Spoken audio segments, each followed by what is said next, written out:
एक बार भगवान बुद्ध जेतवन विहार में रह रहे थे। भिक्षु चक्षुपाल भगवान से मिलने के लिए आए थे। उनके आगमन के साथ उनकी दिनचर्या, व्यवहार और गुणों की चर्चा भी हुई। भिक्षु चक्षुपाल अंधे थे।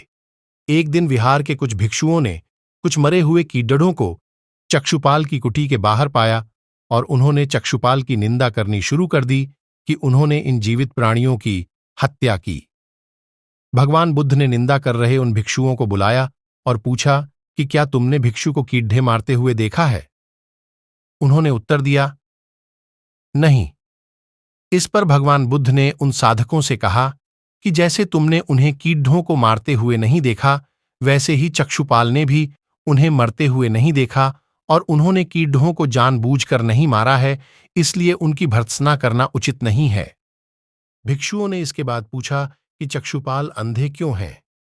उन्होंने इस जन्म में अथवा पिछले जन्म में क्या पाप किए?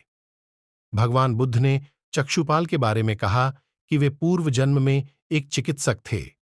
एक अंधी स्त्री ने उनसे वादा किया था कि यदि वे उसकी आंखें ठीक कर देंगे तो वह और उसका परिवार उनके दास बन जाएंगे।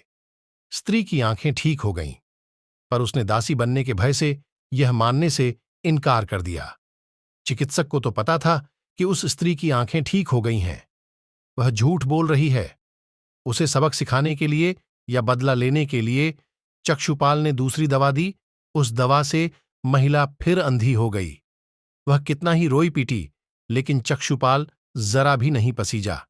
इस पाप के फलस्वरूप अगले जन्म में चिकित्सक को अंधा बनना पड़ता है।